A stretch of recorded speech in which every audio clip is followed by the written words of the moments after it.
Hi, and welcome back to Focal Point AFR Talk. I'd like to invite you to join the program, 888-589-8840, 888-589-8840. If you want to jump in on the conversation, give us a call, and we'll be glad to make you a part of the program. You know, the meme out there, in fact, let's just play clip number 1. This is Patty Murray. She's a senator from the state of Washington. And listen to this soundbite delivered on the Senate floor. So we are here today to make one thing abundantly clear, and that is that this extreme, unconstitutional abortion ban is an absolute non-starter. It is going nowhere in the Senate, and those Republicans know it. Mr. President, I'd like to think that over the last 40 years since the historic decision on Roe v. Wade, we have moved on from debating this issue. So sometimes it's tempting here to think that times have indeed changed, that maybe, just maybe, politicians have realized that getting between a woman and her doctor is not their job, that it's possible that right-wing legislators have a newfound respect for women's health care. This is Patty Murray, and what she's talking about is a bill that Senator Lindsey Graham has proposed that would ban abortions in America after 20 weeks of pregnancy. These would be late-term abortions. A lot of states have done this. Texas just got through doing that, banning abortions after 20 weeks.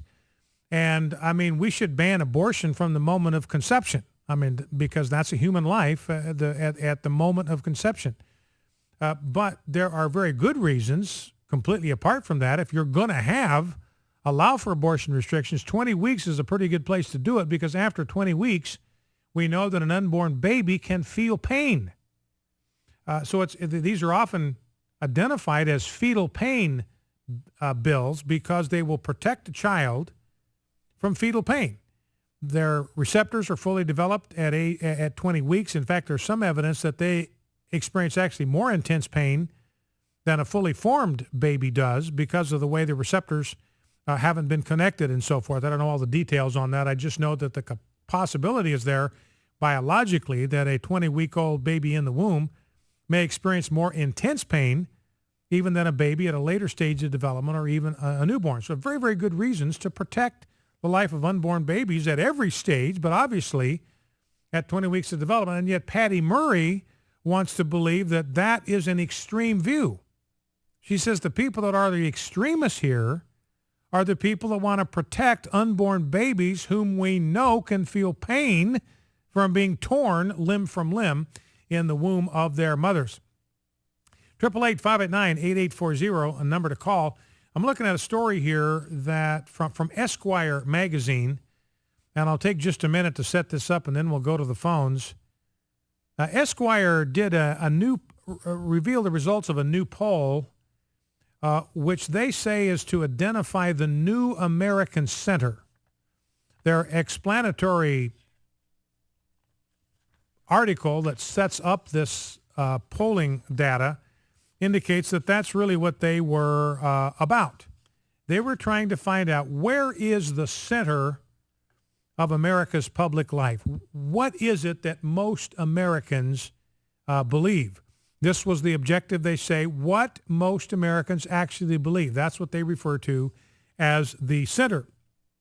Now, the interesting thing, ladies and gentlemen, again, this is published in Esquire magazine. This is a poll that was done. See, who did this poll? It was Pew, I think. Well, I kind of lost track. Oh, NBC News. Esquire partnered with NBC News to do this poll to find out what most Americans believe. And ladies and gentlemen, you and I, we are dead in the center of what the American people believe about life and values. For instance, 57% of folks in the center support ending affirmative action in hiring decisions. We're opposed to affirmative action. We're opposed to quotas because it's racism. It's making a decision to hire somebody or not to hire somebody purely on the basis of skin color. We oppose that in college admissions. We oppose that in hiring. We think that decisions to admit people into college and to hire people for employment ought to be based on merit, shouldn't have anything to do with skin color. Well, 57% of the American people are right there, agree with us. Only 19% want quotas. Only 19% of the American people want racist affirmative action quotas to be in place. Listen to this. 54% of the American people oppose a path to citizenship. They oppose amnesty. That's where we're at. We oppose amnesty. It rewards people who break the law. We're against that. Only 32% support rewarding people who break our immigration laws. Where are we? We are dead center with the American people. 75% support requiring photo ID to cast a vote. Only 15% oppose. We're part of the 75%. We believe that we ought to protect the integrity of the voting system. You got to make sure that only people who are eligible to vote, qualified to vote, registered to vote, are able to vote and are allowed to vote. The best way to do it, photo ID. That's where we're at. 75% of the American people right where we are at. Even with abortion, 38% of the center support abortion for any reason. Only 38%. There's another 29% that support abortion only in exceptional cases of rape, incest, and the life of the mother. So 2/3 of the center would support abortion laws that are stricter, significantly stricter than they are today. 62% of the American people would support stricter laws to protect the sanctity of human life. That's exactly where we are. Only 12% of the American people think that women ought to be able to get an abortion for any reason at any time. So, ladies and gentlemen, the truth is that it is liberals who are the extremists. It is liberals who are on the fringe. Right now, the law allows for abortion at all stages of pregnancy. Only 12% of the American people agree with that. And so we are where the vast majority of the American people are at. They're the ones that are out in the ozone. It's liberals that are out in their own orbit. We are dead center where the American people are at. So it's important for us to know that and to articulate that and to articulate these values with the confidence, with the reality that we know that we are speaking for the majority of the American people. The media is going to work overtime to try to make us think that we are part of some kind of beleaguered minority, that the views that we hold we're just this tiny little sliver of the American people believing in what we do. It turns out the truth is much, much different. Let's go to the phones, 888-589-8840. Let's go to Daniel, Warner Robins, Georgia. Daniel, welcome. What's on your mind? Yeah, Brian. Yes, sir. I want to deviate from your topic on pro-life for a minute because I got a question I've been meaning to ask you for the last couple of weeks, but the line's been busy. I know how strongly y'all feel about gays and lesbians, but something's been kind of puzzling me. You got young'uns. If one of them come to you and said, Daddy, I'm gay, or Daddy, I'm a lesbian, would you kick them out of your life and disown them, or would you continue to love them like a daddy should? I'll give you the answer, Daniel. I would lay down my life. I would shed my blood without having to think about it for a nanosecond for either one of my children. I love them. I love them unconditionally. So there's your answer.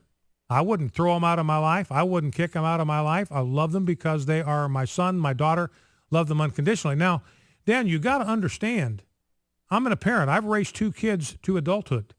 Did I approve of every decision that my children made when they were in my household or every decision they've made as adults? Absolutely not.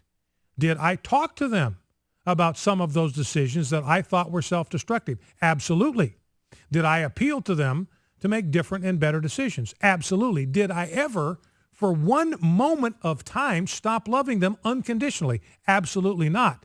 In fact, it was my unconditional love for them that prompted me to appeal to them to make life-affirming choices. And that's exactly what I would do if one of my children came out as homosexual. I would love them unconditionally. I would appeal to them to make different choices with their sexuality. I would appeal to them not to go down that road because it's a road of destruction and death. But I would love them unconditionally. Would I toss them out of my life? Absolutely no way, under no circumstances. Does that give you an answer? Appreciate it, buddy. I was wondering. Thanks a lot. All right, you bet, Daniel. Thank you for the call.